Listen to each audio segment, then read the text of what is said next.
Excellences, Mesdames et Messieurs les chefs d'État et de gouvernement, distingués participants, Mesdames et Messieurs, c'est un honneur de m'adresser à vous en ma qualité de membre du Conseil présidentiel inaugural de l'Accra Reset à l'occasion de cette réunion de Davos placée sous une conviction simple mais exigeante: la souveraineté n'est pas un slogan.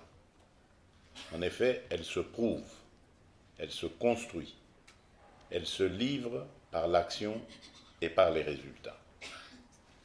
Pour la République démocratique du Congo et pour l'ensemble de la région des Grands Lacs, cette souveraineté d'exécution commence par une vérité que nous devons désormais rendre pleinement investissable: la paix et l'harmonie ne se consolident pas par des déclarations seules.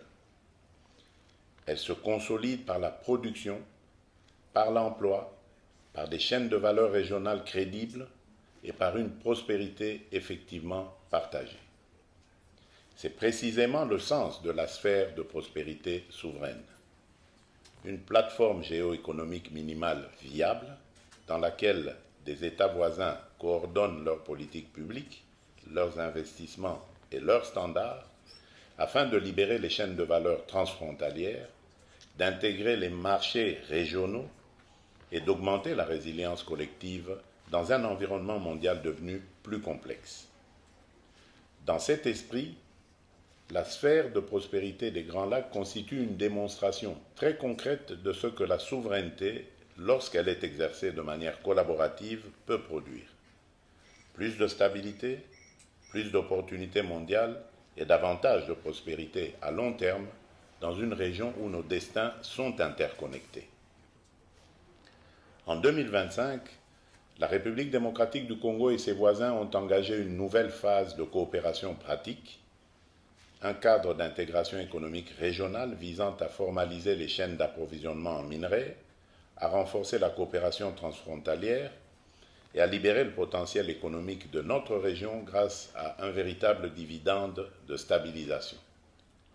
Nous nous réjouissons en outre de la pleine convergence entre cette dynamique et la vision du bassin du Nil portée par mon frère, son Excellence le président Abdel Fattah al-Sisi, président de la République arabe unie d'Égypte. Je veux vous l'assurer, chers amis, en signant ce document, nous n'avons pas cédé à l'effet d'annonce. Nous avons posé un acte de conviction et de méthode. Ceux qui imaginaient que ces pactes n'étaient que des instruments de communication destinés à capter l'attention des grandes puissances constatent déjà qu'ils ont manqué l'essentiel.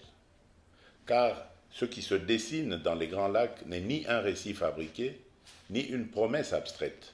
C'est une trajectoire de bascule, de l'exploitation sans transformation vers la production à valeur ajoutée, de la fragmentation vers la coordination, de la concurrence stérile vers la consolidation régionale des intérêts, des incitations, des stratégies et des capacités.